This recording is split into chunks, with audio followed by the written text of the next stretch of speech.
રાજુ કરપડા શું થયું? કોળી સમાજનો ઉપયોગ થયો કે ના થયો? હળદરની અંદર સૌથી વધારે વસ્તી કોની?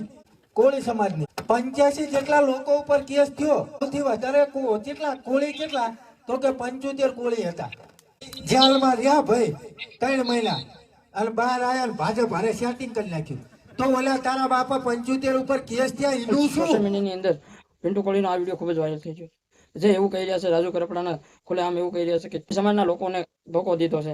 જે તમને બધા લોકોને ખબર છે કે હળદની અંદર જે આંદોલન કર્યું હતું અને 80 થી 90 લોકો કોળી સમાજના લોકો હતા અને ખુદ રાજુભાઈ કરપડા પણ હતા. તમને બધા લોકોને ખબર છે કે જે આંદોલન કર્યું હતું અને પોલીસે લાઠીચાર્જ પણ કરી હતી અને 80 થી 90 લોકોને જેલમાં પણ નાખી દેવામાં આવ્યા હતા. એમાં પણ ખુદ રાજુભાઈ કરપડા પણ હતા, જે 3 મહિના લગીને જેલમાં પણ રહેતા અને 3 મહિના લગીને આ સજા પણ થઈ હતી 80 થી 90 લોકોને. પછી એ બાદ રાજુભાઈ કરપડા ભાજપમાં જોડાઈ ગયા.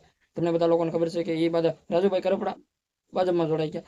એવું પણ કહેતા હતા કે મને જેલમાં નાખી દીધો એટલે હું ભાજપમાં જોડાઈ ગયો, એવું પણ કહેતા હતા.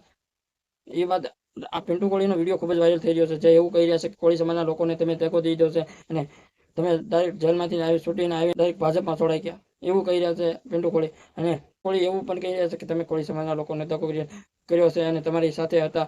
જે હળદની અંદર જે બનાવ બન્યો હતો, જે આંદોલન થયું હતું, પોલીસે જે કાર્યવાહી કરી હતી, જે લાઠીચાર્જ કર્યો હતો અને એ બધા લોકોને જેલમાં પણ નાખી દેવામાં આવ્યા હતા. તમને શું લાગી રહ્યું છે કમેન્ટમાં જણાવજો અને અમારી ચેનલમાં નવા હોય તો લાઈક અને સબસ્ક્રાઈબ અને શેર જરૂર કરી દેજો. જય હિન્દ, જય ભારત.